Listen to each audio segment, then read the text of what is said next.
tin konto bana kalim bana right ka kwi logan wala kan leer wan ko kende be kon kalim kan war online tv channel ko naka jen wode quantity de kon ka share care please gorno jin bi leer ti bi nyane de ko ken gorbe an wajin dere subscribe ka channel di channel dere support an wala shanga jandang ro ka paywal ron kin dang ro ir jandang ro de dich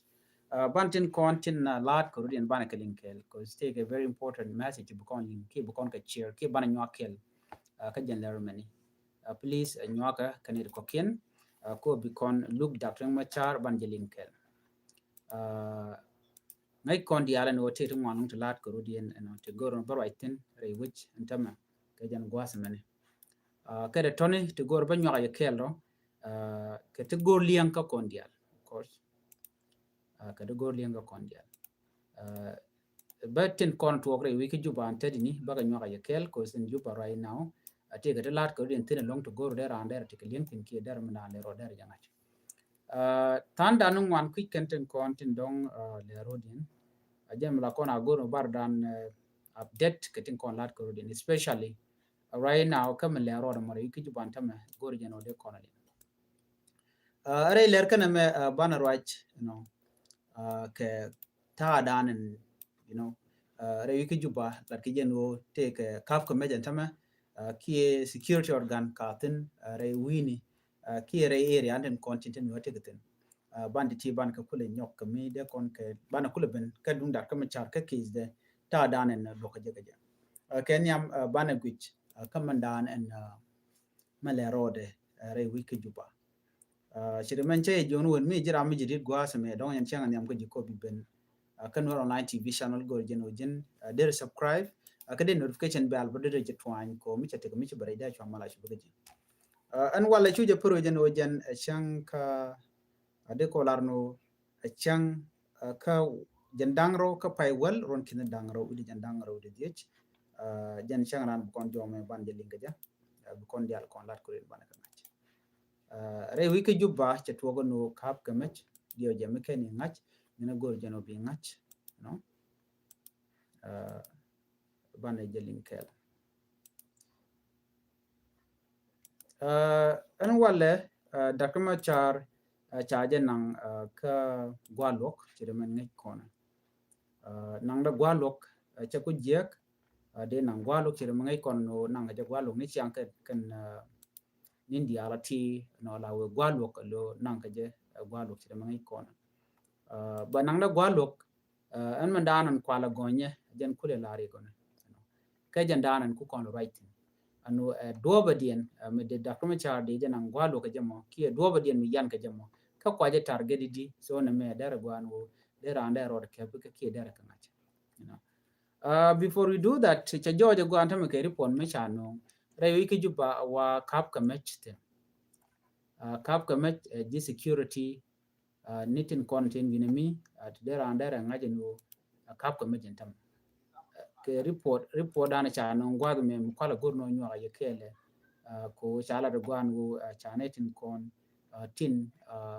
te ka dor re wichin winami cha meken cha to makap ke re wiki juba cause ngai kon madan le road andor danan kap ka metin tama wa dorun kontin wati gatin ka dor chali mi saba dio jamngi mi saba wa tidde inte gatin tama kap kan match ko kor minen paywo jel kan area netin kontin la nuertin tere wish winami dong te kare ri kan right now ko mu kap ka match den kwa targani ye chirm ngai kon so na me de yandi aldi yana ngach right now mi ko ngaji no kap ka match chana min jien no wana ku den chwal ke nyal de nyal bana ku de right no ke ta danen te codering te ke je nyal de nyal te ke jo ma shalat tiang anetin kontin la jang ci ga right ke queen nyal de nyal kiji ka right boka queen Dr. Machar nyirian ke Dr. Machar che jo long but chana min la ne dung nyal de nyal gwasme nial deng nyal te ke tem shalat of course dong mi jira mi dong chu ka right te shalat dio early morning che correct ke queen nial deng nyal ra mangai ke long nial deng nyal che ro de le pa de mi jidid mi shala so Sudan Salvation Movement en bonde namo jene be korbe jeter ke ko mi kin mi yadit ko be ta dana cha direction cha je los ke je kir jen be ja ko bi direction be nyok ben ka direction en kuma spelling jen me cha ka part me cha ka South Sudan Salvation Movement but kona le lianga na nial deng nial rami mo mi la kwer ram kwer mangat ka kir jen je tika position to ngwan lung ti che letten re wika South Sudan jende ko kume dung kir me yadi right now ko jo dana chala la liquid information and dana je kie ta dana chala nyal deng nyal ka jende wachi kume SPLA ki SPLA pinkir me yadi de wachi te welwel wachi ramadit mangat ke kuruntu ngwana kir wachi jen amene jang baga kan right now right kon akane ngumi jen ke nyal deng nyal be jeno jen gor jeno be Dr. Machar be join chika right tin ke 2013 no dobe dane to ri jen wo reng Machar ngumi jen jamone reng Machar me chalat gwa dane jen shekir she vision mission dung struggle ke liberation struggle dane ko kwa ter ke je chikir me yadi che bai jen dobe dane me gui kona jen wo chi Dr. Machar no chwai nyir ka chwai lok chu jang dia rodien mat kore lo ke reng Machar che 1991 che to jen nong liam di ba chi jen garang jen to gre kona kir me yadi bo jen to gre ke jen 2013 ko jen she vision che je los ke che je gurno dongde naw nyam ko do bran gur ke je me tai dan kwaso dan gur ke je ko che gurno naw nyam ke je che gurno jen bene dia lo konte la do de malder bere wi ke so dan no be ka deal sideline ki be ka wo ajen mo kun yal den nyal tam right corner ajen ko ro lo wojo ka party ke ko kuma kir me yadi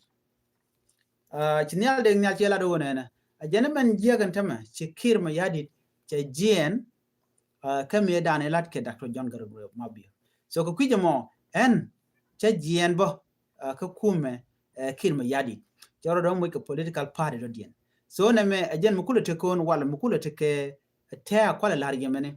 te me chala do ne dialan content kwa nyal den nyal kwa ka support ki kwa je support ko chala no rami mo mula key figure ka kuma SPLA ka bro do mo ke bond din ke party do dien la ja wi ken o jen a take ditch meten wanamo so cha ne dingwa cha ka suspect ka dini SSPDF la din South Sudan People Defense Force tin pinkir mi yadi gwe ke jen o te ke ne tla loyal ka wude shal ka men yal den anta ma cha guru ne nyal den nyal ba supporter ga dial ba ka go ba SSPDF rewi ki juba ba ka gor men go natin ko ken ba ne din kon batila civilian tin chunkel ke nyal den nyal ba ka dil gorbo ko gwi ken ro ne me mo nyal den nyal chemisha wen tam charo mo ke pare do din we can know be SSPDF broad da be members ka spelling bugo do da bugo won bugo ti ay bugo ka party dung nyal den nyal ko nyal den nyal e key figure ka politic kire wo jen chela dung ke jen machal ke peace agreement ke comprehensive peace agreement dung 2005 jen lot ke nyal den nyal ke jamone ka nyaw gwana wara mi do mi struggle so jende ka kuma kir mi yadi de bo mo ro da pare do din ta gu jeno na me be kir mi yadi be je weekend ban man jen ken nyal den nyal man cha bo forget jene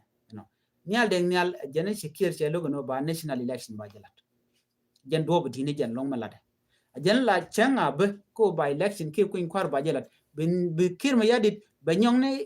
election ko ba je extent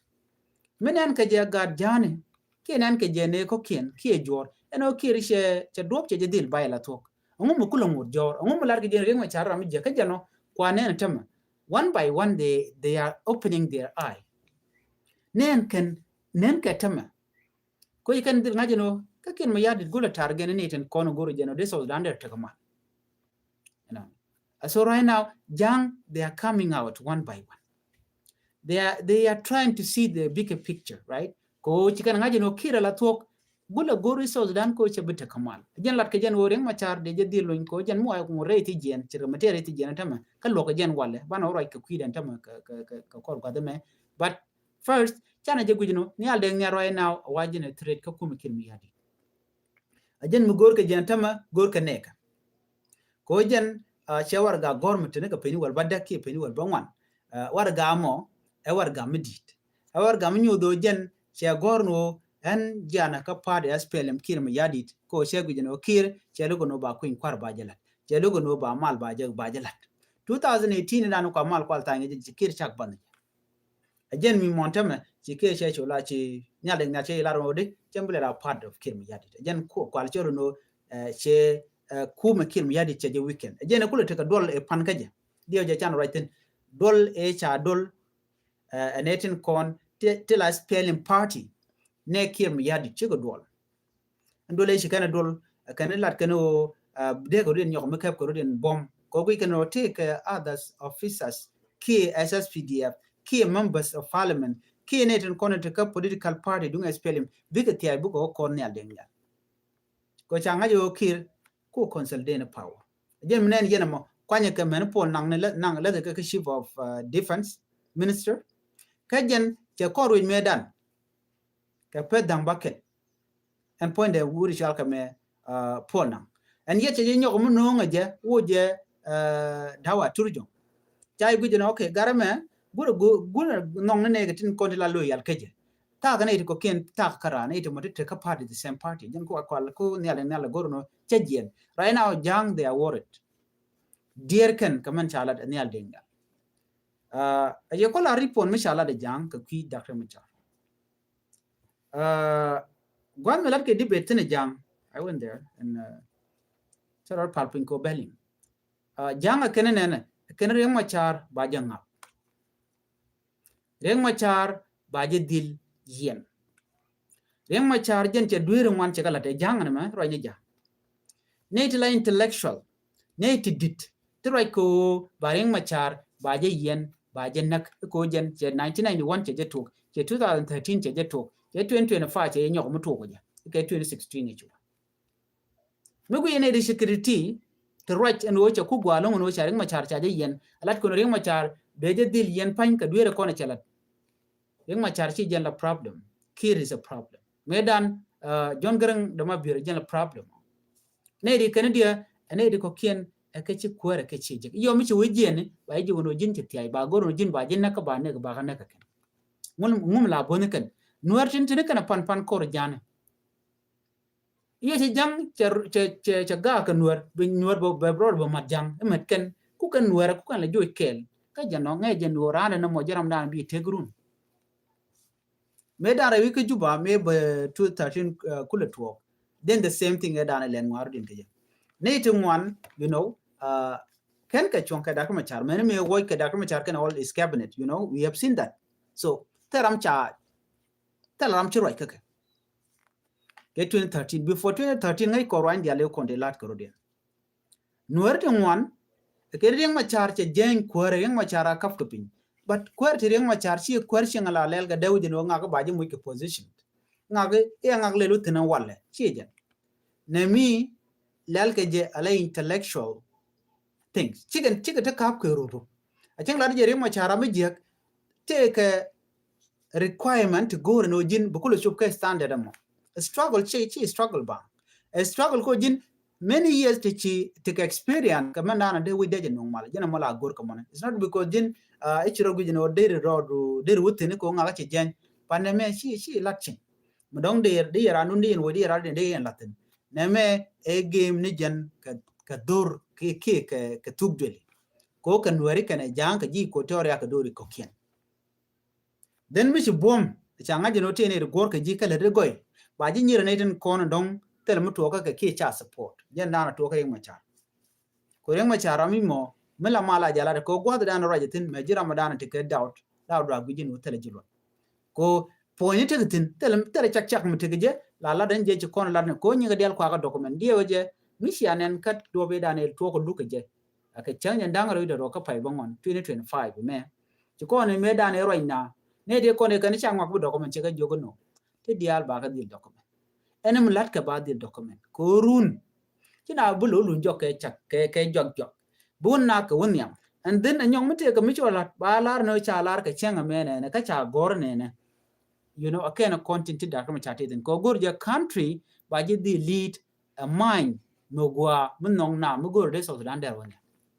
cha be raja rami mo chi chare ngede cheli chi ka kir mi yadi de tel mele de mene na kana na lora ban kudana right now je na jang kudake chale twitch kana abi tika kur ka jang rodien na rodien ka kwikir mi yadi I think you guys ngay na mission mona me chang chane no jang chup ke jan bakken sikali ne kam ken karodien tela nuar chu dor jane woginye no nuar nye ne ken ke di ne jana te cha no men thong mi kati jiren te nuar den kati ji potira ten te gatin ma ta cha kulo combine together akan kulo right ken kulo nye no ka ngane ken nuar ka pana ko jan gwa dana to chu jang te ramat yap ka ken nuar mete jang liu den bu liu la ken karodien kiye bu jang bu liu ne jan dong a jui mi sire je kiye bu liu ko che dong ban nuar gwa da me te na ko kon ajen akan jang tin kon cha ko la de ni ke tin ko ko gwe ke jeno kon mo kon te ka do ko ban bu kono power ke ba ran mat den che bu gwa ke kum kirim yari bala danger but right now ci janganen de ko la ro thank god ko ci jang ken la to no kir is the problem and one of them they are opening their eye one by one so and dibe de ci jangala de no lar ke rema char de je yen tarana me ke liu akach ka chiang me jiek nyir tichiro dien la lojen ko ko gom no ber no nyir ko chiang ma cha ci ko ter ken wuri chal ka me jon gren ma bier jan bari ma char ba nyir je me wal another thing ma bi anga je long dong tan dun kene ko ken kon la ro kan kon ngaje ngwano ngum yan kereng ma char ka je ba ku luk ken nin diality abene ka wal chan mum ton men lar gwat men reng ma char ci che der shelat to be frank to tell the truth reng ma char kir mi yadi gormon wo be gon karode kel lokire no reng ma char dere ruich gwada dana che jien alla wuri shalga me kir mi yadi reala ni rode ka ko be jien but ko gat ke dorien ken jang ku la lat ka position dit ko chang che retired run be ngaje no chi ka gat kien chi kan la ka position dit so cha ko be lon ka mo wen ka no re gwada they are busy no re me jega reng ma char ngurien je ku yene this is a systematic way kir goro jen yenne diala kontila nuere tin te kwide be your match kuyena but surviving dun take Dr. Machar ko lo goro yema char me che woje the problem be chuto bu chu chenkel but it will not happen ko Dr. Machar ramimo mun no go so dandera go ki ramimo mu goro dera power dera jerom korode kel mela kon ko la no yema char e ba ko la ko yema char chenke wo ba ko bon don cha de ko don de pa all those things so on wale ku ko la gi kwide mo ka le ran kwa yele joga je che to go no ne na cha Dr. Machar cha lu cha nyom to ken wale lu ke pai wo ka jen pan ka je ki ko la ka Friday no cha joje no cha Reng Machar cha rande ni pot kang cha je chekaka pot kang cha je chekaka ano jen che nwer wa ami che ga moy ka match mi che ga moy ka mejo wa che ga moy ka UT 30,000 so I mean 30,000 US dollar kan da to ke de chwale cash ni e we ko ba gwi win mon no ne pot kang che yo which che ka cham country mi chak intelligent you intelligent salary no tije ka tin ko pot kang ko 30,000 ko ga lo nan ka do ba di aba kan no nwer wa yami we are nyenya ke SSPDF ngunu ba gainten mi shaje kulele potka wudu dana chirwach rami momela commissioner ke major general chale Basilio Thomas Wane nameni wun nyam ka de kon lar no jaramadan en gon Dr. Machar ngum ngajelo Major General Basilio Thomas Wane che pot kang che gwanyen wo che pot kang che yu che 30,000 che ga cham kie che nwer waya mi che ga fan keke jeni nwer waya mi cha mu ga 30,000 cha jogono jen wi adake wi yara du base jen ta dana che lat keja ngai kon dialo titi ka kaini we de pot kang der yu der ka jaka jamo kie gwa der ka jekteno no ko la kan ka salary de wala kan ka yo this should be the question kome kana ka yoka che de lao jen we fanen wer wayami pot kang ga nasir pot kang take shemane ka nasir mete ga yuru tuba der shemane der ka mo ka yo anywhere ko dio jene dial gon take position to me jin minister dio je take yo ko te take so Sudan che mele yana alim te ramu kwal yo yo kama ke ji lo temu ile ka ke akir te ramu kwal yo ko yo dial bu ka to ke dio yana lin ka kir ya la na jo those are my money dio jela kona ni jene yo to ka yo ka wude me wo je ko jen ke report kana jen no me jo je ne te jo bana ngaji gwano ne kir is the one controlling the money de pot kang dere yu dere ko loji gwana diente bakan be bejak nor waya ka ka chunna jaga jaga jamo ka jaga ke bang mi chole di ko chala de no ne yu jaga ke plan ke renyal mo che nyur ka nasir no mo cha yu jago jene cha ne de content la payam ne ti chobwe di cha payam ke cha mo ke yuti kina dangro US dollar kan payam ne dial and then the rest of the money ja kam quer commissioner la Ramadan la commissioner ne galwak no janet ramo cha yo kam yo chu to ke diet kel mila dien wara chu lar no chen go chen yo chen ga gor ko mi ka yuto wa mobilize ni gan were ke chen gor boten en ka di de me karwade this is what is happening ala kan nuar ne kon chal nuar wo tin kwan nuar kwa la gwanya kan ga ni rander pujelo ngono de mo de gwanya mila de mitel tar you know bejelo men go rano be remember jene tegdun wala we gwa chenyon jeno merun ba kwa bidil ngajeno tegdun wala wo jiaga chenyon jeno forever be jiaga jen modera na cherke jamone ko lalar no pinyalo ko kun whatever happened today ngode rundara la gwa kim de gwa no wal der le jegrun you know defending the situation ko pinya day you know ngai kon dia tichitin lara gujino ti gwa wal barun bele te gwaje darma char ken je kwar ya gwanya puch ka gwanya ga chirman chal hari madan no jang ti ko darma char no ring ma char ba je dil ngap ka jo dan lat ken ring ma char ba je dil nak gujede mi ci jang ci succeed kam shi kana me ngu guji mo de talk ko jang mi ci succeed bu kon dil ngaji no ne ci so Sudan ci Britain no mo tel mi al ke trust nyok tele mi al ke mal mi bir letin ko na la na ren leler la talk no enemy talk ring ma char ko ring ma char anwar be so Sudan be jedak ne one many international community la kana right ano ring ma char mu wete mu to kaje kana jikware and then me be problem be cause anyong mon bi angach tene de wan rojen wone na pot kang ba je yen kana netin kokien ba dakro ma char ba je luñ jen ta danan linkone jenono ba ne dialati ken dial ka ken ring ma char kana mon long be no no borande betrete je magwain ka ke chat kana mutwo especially dial gwain ga ti ko o kan ne ka jen do bana gwain ke je ba te ka rien mi cha kon la rudi shal ke lol gar ko de shi ko logon walle mi ci lol gar ko ro ko le jakko gon tera men tama medan me cha roch me cha lol gar ko yen le se ka ku ko re kono yi to ga 2013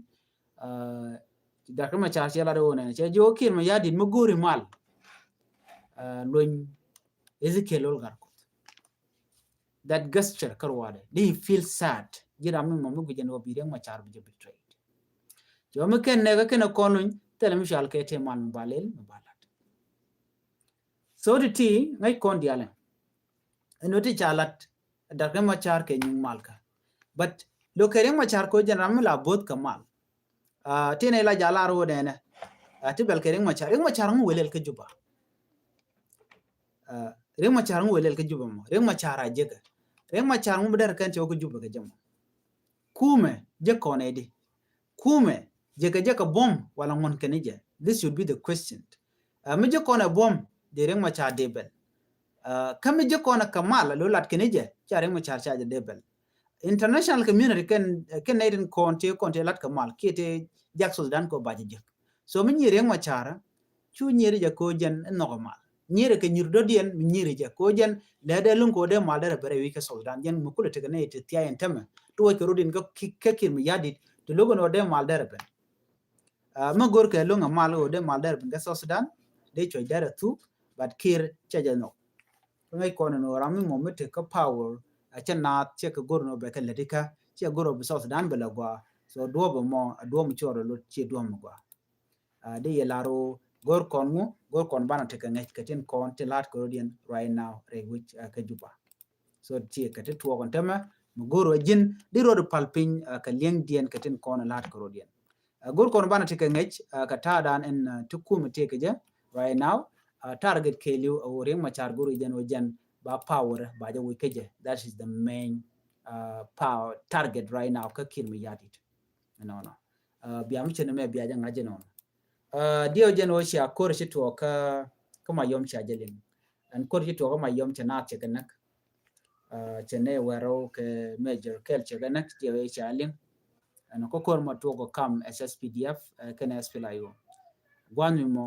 neitin konte laji SPLIO te jen ka bi gwade ci kor to ten kam den karo den ke SSPDF me chene to won wan ci ke liu ne dang badak ko kuma SSPDF ne dang bakel ke SPLIO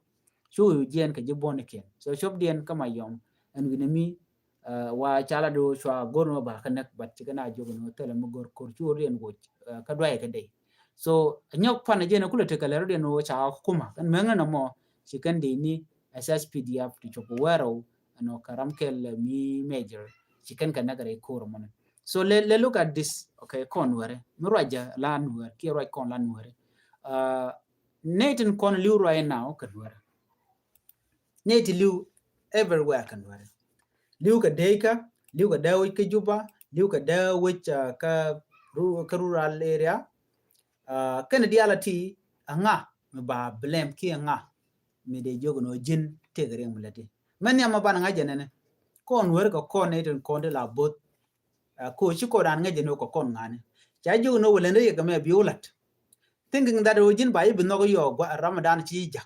ku je no jen use ni je use je mi che ngaji do che telot den be yak tong mi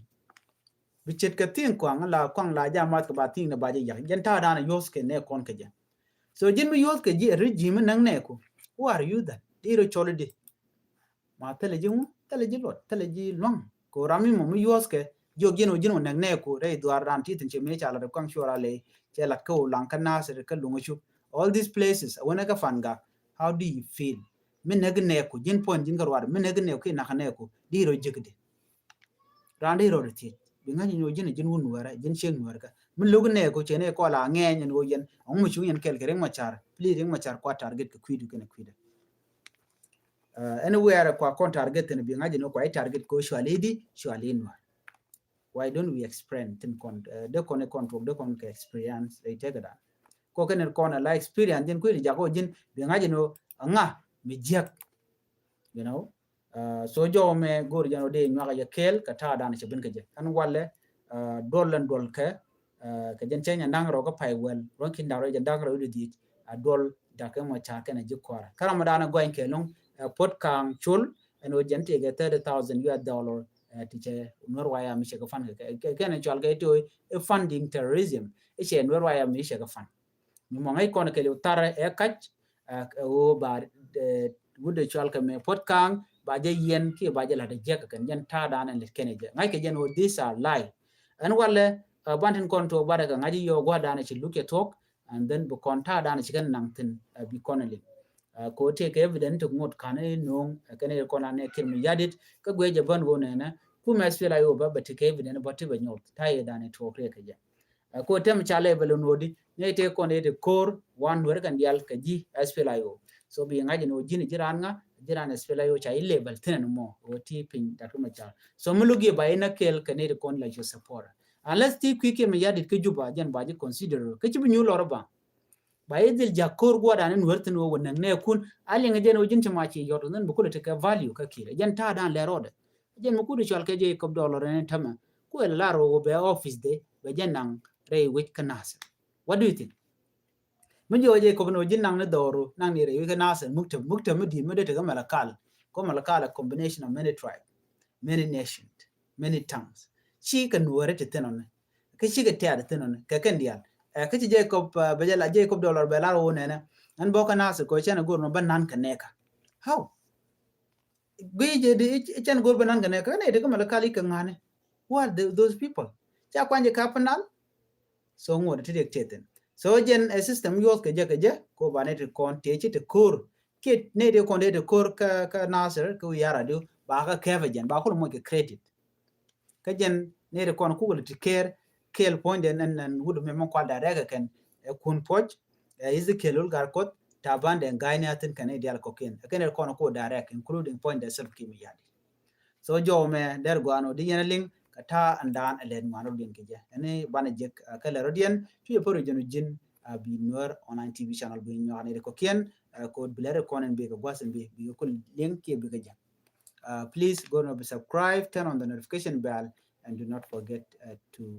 comment ka ko share kanere ko ken an biata mal ban jiga lerbe